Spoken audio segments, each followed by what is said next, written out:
बिस्मिल्लाहिर्रहमानिर्रहीम। अस्सलाम वालेकुम नाज़रीन, आप देख रहे हैं यूट्यूब चैनल। मैं हूं साद फ़ारूक ख़ान। एक कानून हुकूमत ने बनाया है, उस पर सहाफ़ी भी गुस्सा कर रहे हैं और अब ह्यूमन राइट्स कमीशन ऑफ जो पाकिस्तान है वो भी उस पर तनकीद कर रहा है, गुस्सा कर रहा है। ह्यूमन राइट जो कमीशन ऑफ पाकिस्तान है वो क्या कर रहा है, ये आप इसको ज़रा देखते हैं। ह्यूमन राइट्स जो कमीशन ऑफ पाकिस्तान है वो ये कह रहा है कि तमाम जो भी पब्लिक ऑफिस होल्डर्स यानी वज़ीर या पुलिस वाले या जो भी सरकारी अदारे हैं वो सारे अवाम को जवाबदेह हैं और उन्हें आंसर देना पड़ेगा। यानी अवाम का जो भी हो, यानी सवालात करते हैं, जैसे मीडिया में है वो भी सवालात कर सकते हैं। लेकिन काफ़ी हद तक ये कानून ठीक भी है, ये फ़ेक न्यूज़ को रोकने के हवाले से है। अब काफ़ी ज़्यादा मीडिया भी इस पर तनकीद कर रहा है। होगा वही, यानी जो कमज़ोर होगा वो पिस जाएगा, जो तगड़ा होगा वो निकल जाएगा। अभी कुछ टाइम पहले फ़ेक न्यूज़ फैलाई गई थी कि वज़ीर आज़म साहब की, अब फ़ेक न्यूज़ होती क्या है इसका ज़रा आप समझें। वज़ीर आज़म साहब और इनकी जो ख़तून अव्वल हैं, इनमें आपस में अलहदगी होने वाली है। इन दोनों ने अलहदगी इख्तियार करने के बहुत करीब पहुँच गए हैं। ये बहुत ज़्यादा खबर फैलाई गई। और एक और अब ये चीज़ है कि अब पहले जैसे कोई साफ़ी होता था किसी पे भी इल्ज़ाम लगा सकता था। एक साफ़ी अगर कह रहा है कि मैंने देखा है कि उस बंदे ने, फ़लाने वज़ीर ने फ़लाने बंदे से पैसे लिए हैं और इस काम के पैसे लिए हैं, अब वो साफ़ी यानी वैसे इस तरह इल्ज़ाम नहीं लगा सकेगा। अगर उसने पैसे लिए भी हैं वज़ीर ने, तो साफ़ी जब तक साबित नहीं कर सकता, क्योंकि अगर वो कोर्ट चला गया तो अगर साफ़ी साबित ना कर सका तो उसको सज़ा हो जाएगी। अगर वो वज़ीर ना साबित कर सका भी उसने नहीं लिए तो उसको सज़ा हो जाएगी। यानी ये कानून बन गया है अब। यानी पीका एक्ट जो है ये नून लीग के दौर में बना था, इसमें तरमीम्स की हैं काफ़ी ज़्यादा गवर्नमेंट ने। अब ये दो कानून पास हुए हैं, एक तो इलेक्शन वाला हुआ है, एक उस इलेक्शन वाली जो शिक है इसकी वो उसने बाबर मान साहब ने की है। और जो ये पीका वाला कानून है इसको उसने देखा है, फ़ारूक नसीम साहब ने किया है, इस पर काफ़ी ज़्यादा काम किया है। दूसरा जो इलेक्शन वाला ऑर्डीनेंस जो जारी किया था, दस्तखत हुए थे उस पर, उसमें यह है कि पहले कोई वज़ीर मुशीर इलेक्शन जाके नहीं लड़ सकता था, यानी कंपेन नहीं कर सकता था किसी भी हल्के में जाके। पीटीआई का ख़ुद यही मौक़िफ़ रहा है पहले।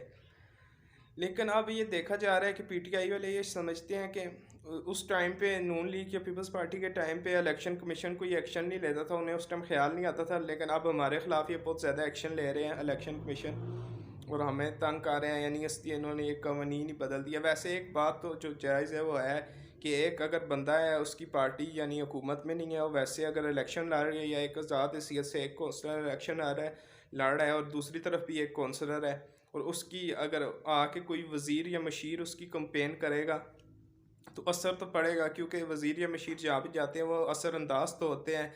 एक पूरी मशीनरी उसके उनके साथ जाती है, पूरी वजारत एक तरह की उनके साथ जाती है। लेकिन दूसरे मुल्कों में ऐसा नहीं होता। अब सदर, जिस तरह अमेरिका के सदर हैं, वो ख़ुद ही इंतखाबात कराते हैं, उनकी पार्टी जीत भी रही होती है, हार भी रही होती है। अब जैसा हालिया डोनाल्ड ट्रंप ने इंतखाबात कराए थे, उनकी पार्टी जीत भी रही थी, हार भी रही थी। कभी जीत जाती है, कभी हार जाती है। यानी अभी तो हार गई थी, यानी जो बाइडन आ गए थे। तरक्की पजीर मुल्कों में तो ये निज़ाम सही है, लेकिन पाकिस्तान के लिए अभी इस पर कुछ कहा नहीं जा सकता। और दूसरा जो पीका एक्ट है, जो फेक न्यूज़ के हवाले से कानून है, वो फ़ारूक नसीम साहब ने काफ़ी उस पर काम किया है। उसमें यह है कि अभी यानी कोई फ़ेक न्यूज़ देगा, अगर कोई बंदा अगर वो पकड़ा जाएगा तो उसको 5 साल की सज़ा होगी, पहले 3 साल की होती थी। और उसकी जो सज़ा है, यानी जो भी है, उसकी ज़मानत भी नहीं हो सकती किसी अदालत से, यानी 5 साल की उसे सज़ा होगी। और 6 महीने के अंदर सज़ा का फ़ैसला करना होगा, यानी अदालत को, नहीं तो हाई कोर्ट को उसको जवाब देना होगा, नीचे वाली अदालत को, कि 6 महीने के अंदर फ़ैसला क्यों नहीं हो सका। ये इस पे काफ़ी ज़्यादा साफ़ी शोर भी डाल रहे हैं। मरीम नवाज़ साहबा का भी इस पे ट्वीट आया कि जो कानून ये बना रहे हैं इसमें कल को पीटीआई वाले खुद ही फंसेंगे, यानी इस तरह को उन्होंने कुछ लिखा हुआ था। कानून तो ये अच्छा है लेकिन फ़ेक न्यूज़ के हवाले से, यानी लेकिन काफ़ी ज़्यादा साफ़ी शोर भी मचा रहे हैं, क्योंकि उन्हें पहले वो किसी भी सोर्स के ज़रिए ख़बर चला देते थे और पूरा पूरा दिन ख़बर चलती रहती थी, चाहे वो झूठी हो सच्ची हो। लेकिन अभी ऐसा नहीं होगा, यानी उन्हें पूछ-गछ होगी, उन्हें पता सही, जब तक प्योर ख़बर उनके पास पक्की ख़बर नहीं होगी वो नहीं चला सकेंगे। और अब जहांगीर तरीन के हवाले से भी ये ख़बर आ रही है कि ये कहा जा रहा है कि उनके साथ जो नेशनल असम्बली के मेंबरान हैं उनकी तादाद 10 के करीब पहुंच गई है। काफ़ी मीडिया चैनल्स इसको चीज़ को रिपोर्ट कर रहे हैं, 10 के करीब उनकी तादाद पहुंच गई है, उनके पास मौजूद है। अब ये काफ़ी यानी संजीदा मसला है, ये इतना आसान नहीं है। अगर अपोजिशन वालों को अपने, अगर ये 10 बंदे इनके भी आने चाहिए, जहांगीर तरीन के भी अगर तरीके अदम एतमाद लाना चाह रहे हैं 10 बंदे इनके भी आएँ और अपोजिशन के भी जो 162 उम्मीदवार हैं वो भी सारे के सारे अरकान हैं वो सारे के सारे आने चाहिए, तब भी जाके तरीके अदम एतमाद आएगी। अगर अपोजिशन के वैसे कभी पूरे नज़र तो नहीं है, सेनेट में भी वो बिल जो है जहाँ पे उनकी अक्सरियत है वहाँ भी वो बिल पास करा के चली जाती है गवर्नमेंट, लेकिन ये चीज़ अब देखनी पड़ेगी। और जो 10 के 10 बंदे अगर 10 ना आए जंगीर तरीन साहब के और 162 उनके आ जाए और इधर से 3-4 भी कम हो जाए तो ऐसा नहीं होगा, यानी तरीके अदम एतमाद नाकाम हो जाएगी और जिन लोगों ने दूसरी तरफ वोट दिया होगा वो भी डिसक्वालीफाई हो जाएंगे, यानी और उनको फिर यानी उनकी सीटों पे नए इलेक्शन होंगे, यानी ये काफ़ी लंबा प्रोसीजर हो जाएगा, उनके लिए भी अच्छा खासा मसला क्रिएट हो जाएगा।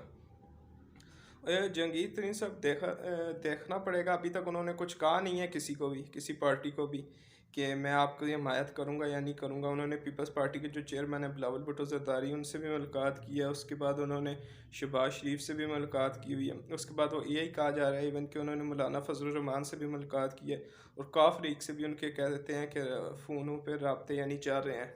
लेकिन जहांगीर तरीन अभी भी मेरा जहाँ तक ख्याल है सिर्फ इमरान खान की तरफ देख रहे हैं, उन्हें अगर अभी भी इमरान खान एक कॉल करें या उनसे कोई सीक्रेट मीटिंग कर लें तो तरीके अदम एतमाद वहाँ पे ही ख़त्म हो जानी है, यानी तरीके अदम एतमाद के गुब्बारे से वहाँ पे ही निकल जानी है और ख़त्म होकर रह जाएगी।